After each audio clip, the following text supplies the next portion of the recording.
کہ ایک صحابی آئے, کتنی اس سے زیادہ آسانی کیا ہوگی. ایک صحابی آئے, اللہ کے رسول میں تو ہلاک ہو گیا. سنو, بڑی ہنسی آئے گی آپ کو یہ واقعہ سن کر. آئے اللہ کے رسول میں تو برباد ہو گیا. آپ نے کہا کیا ہوا؟ کہ مت پوچھو. کہا رہنے دو. ایک طرف تو کہہ رہے ہو کہ میں برباد ہو گیا, میں پوچھ رہا ہوں کیا ہوا. کہا کیا ہوا بتاؤ نا.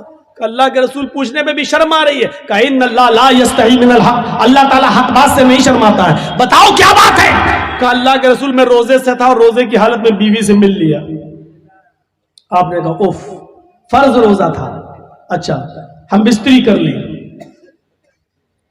آپ نے کہا ایک غلام آزاد کرو. ہم بستری, جو روزے کی حالت میں بیوی سے ہم بستری کر لے تو اس کی تو یہی سزا ہے. وہ روزہ تو پورا کرنا ہی پڑے گا, اس کے علاوہ 60 روزے اور رکھنا پڑیں گے. پہلے ایک غلام آزاد کرو. کہ اللہ کے رسول مجھے تو خود غلامی کرتے کرتے پوری زندگی ہو گئی دوسرے کی, میں کیا غلام آزاد کر پاؤں گا, میرے پاس تو یہ آپشن ہی نہیں ہے. آپ نے کہا 3 آپشن ہیں. پہلا آپشن غلام آزاد کرو.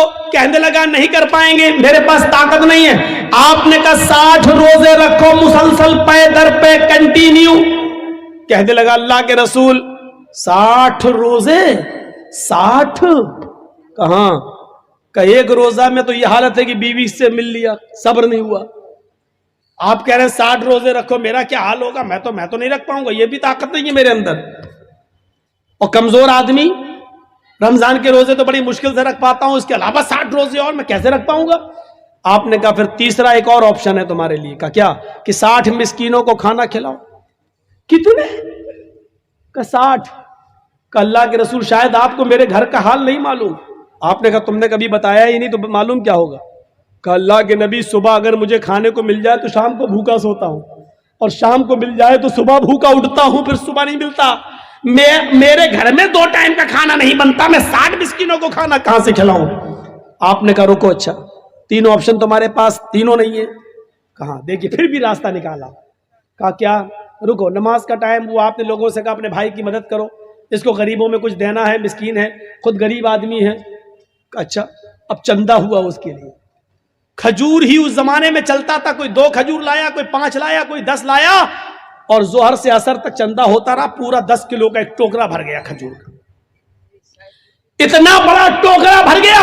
آپ نے اس ٹوکرے کو اٹھا کر اس کو دیا, لے پکڑ, تمہارے بھائیوں نے تمہاری مدد کی ہے, جاؤ یہ کھجور اپنے گاؤں میں لے جاؤ, اپنے قبیلے میں سب غریبوں میں دے دینا, انہی کو بانٹ دینا, تمہارا کفارہ ادا ہو جائے گا, تمہاری غلطی مٹ جائے گی, جاؤ یہ غریبوں میں تقسیم کر دینا. کہنے لگا اللہ کے رسول کہاں اس کو بانٹوں. کہا اپنے گاؤں میں. کس میں بانٹوں؟ کہا غریبوں میں. کہتا اللہ کی قسم پورے گاؤں میں مجھ سے زیادہ غریب کوئی ہے ہی نہیں.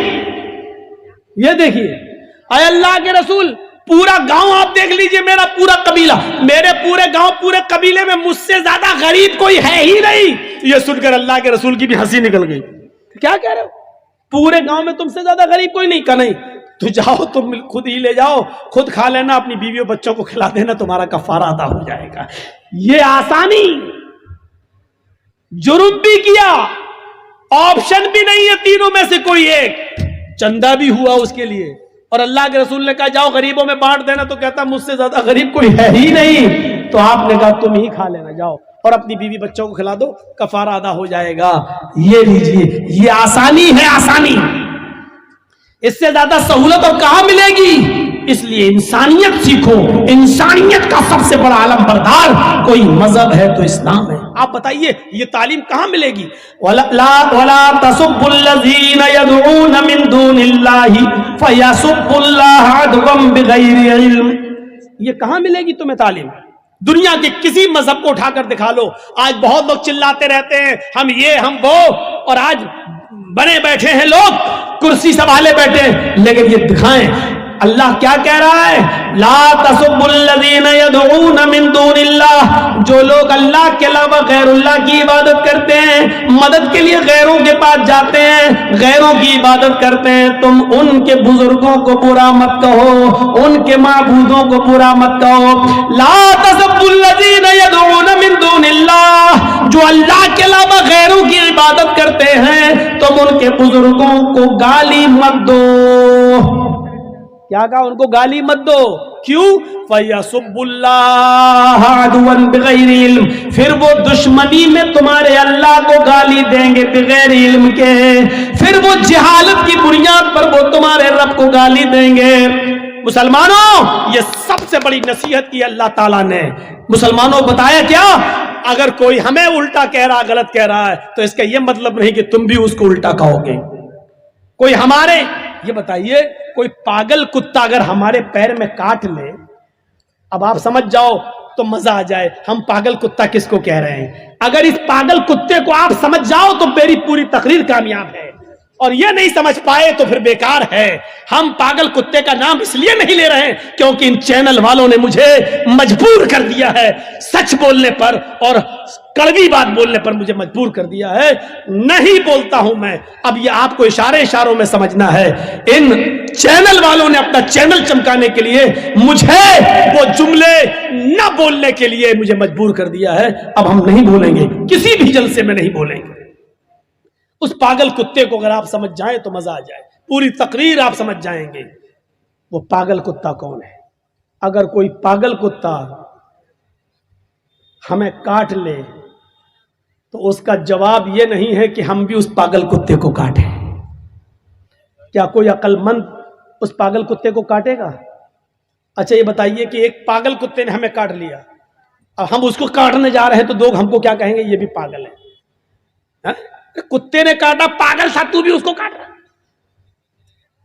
کوئی اگر ہمارے نبی کو گالی دے رہا ہے، ہمارے نبی کی شان میں الٹا سیدھا بول رہا ہے، وہ پاگل ہے، اس کا دماغ بھرشٹ ہو چکا ہے. اب ہم اس پاگل کتے کو کاٹنے جائیں، یہ کہاں کی انسانیت ہے؟ میرے بھائیوں، کتنی مشہور مثال ہے. کتے بھونکتے رہتے ہیں اور ہاتھی چلتا رہتا ہے. آپ نے دیکھا ہے کبھی بھی ہاتھی نے پیچھے مڑ کر کتے کو نہیں دیکھا ہے.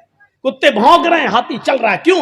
وہ جانتا ہے اگر مڑ کر، اگر ہم نے دیکھا پیچھے مڑ کر اور ان کو گھرایا تو ہمارا وقت برباد ہوگا.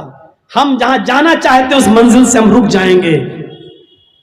وہ کتے ہیں، بھونک رہے ہیں، بھونک بھونک کے خود ہی تھک جائے گا. ہم کیوں اپنا وقت برباد کریں؟ مسلمانوں، میں نے بہت کچھ کہہ دیا ہے. ہمارے نبی کو گالی دی جا رہی ہے، ہمارے نبی کی شان میں گستاخی بھی ہو رہی ہے، کارٹون تک چھاپے جاتے ہیں، اشتعال، ہمیں مشتعل کرنے کے لیے نعرے بھی لگائے جاتے ہیں. لیکن اگر ہم ان سب کو پاگل کتا سمجھ کر چھوڑ دیں اور ان کو جو کر رہے ہم جواب میں ویسا نہ کریں جیسا یہ کر رہے ہیں، یہی عقل مندی ہے. ہمیں مشتعل ہونے کی ضرورت نہیں ہے، ہمیں جوش میں آنے کی ضرورت نہیں ہے، ہمیں ہوش کے ناخن لینے کی ضرورت ہے، کیونکہ ان کا کچھ نہیں ہوگا. آپ دیکھ لیجئے سپریم کورٹ نے آدیش دیا ہے موب لنچنگ پر قانون بنے، لیکن موب لنچنگ پر قانون نہیں بنتا ہے. قانون بنتا ہے ٹرپل طلاق پر، قانون بنتا ہے 370 ہٹانے پر کشمیر سے، قانون بنتا ہے CAA NRC پر. میرے بھائیوں، جس پر سپریم کورٹ نے آدیش نہیں دیا اس پر قانون بن رہا ہے، اور جس کو سپریم کورٹ کہہ رہی ہے کہ موب لنچنگ پر قانون بناؤ، سخت سے سخت سزا متعین کرو، تو اس پر قانون نہیں بنتا. آپ دو چار ویسے ہی نعرے لگا کر کیا کر لیں گے؟ اس حمام میں جب سب ننگے ہیں تو آپ کیا کر لیں گے؟ میرے بھائیوں، اس لیے عقل اور شعور سے کام لینے کی ضرورت ہے، اپنے آپ کو ہوش میں لانے کی ضرورت ہے، پاگل کتوں کو سمجھنے کی ضرورت ہے. اور عقل مندی یہ نہیں ہے کہ پاگل کتا کوئی ہمارے پیر میں کاٹ لے تو ہم بھی اس کو کاٹنے جائیں. یہی قرآن نے کہا ہے، لا تسبوا الذین یدعون من دون اللہ، تم ان کو گالی مت دو جو اللہ کی عبادت نہیں کرتے، غیر اللہ کی عبادت کرتے ہیں. تم ان کو گالی مت دو. اگر تم ان کو گالی دو گے تو کیا ہوگا؟ فَيَسُبُّ اللَّهَ عَدْوًا بِغَيْرِ عِلْمٍ، تو وہ بھی تمہارے اللہ کو گالی دیں گے. وہ بھی تم ان کے جھوٹے خدا کو گالی دو گے، وہ تمہارے اصلی خدا کو گالی دیں گے. تم ان کے جھوٹے معبودوں کو برا کہو گے، جواب میں وہ تمہارے اصلی رب کو برا کہیں گے. اس لیے اصلی رب کو گالیوں سے بچانے کے لیے ان کے جھوٹے خداؤں کو گالی مت دو، گالی مت دو. ان کے اندر جہالت ہے بغیر علم، وہ جہالت کی بنیاد پر رب کو گالی دیں گے کیونکہ وہ اللہ کو جانتے نہیں ہیں، پہچانتے نہیں ہیں. تو یہ میری تقریر کا خلاصہ تھا میرے بھائی.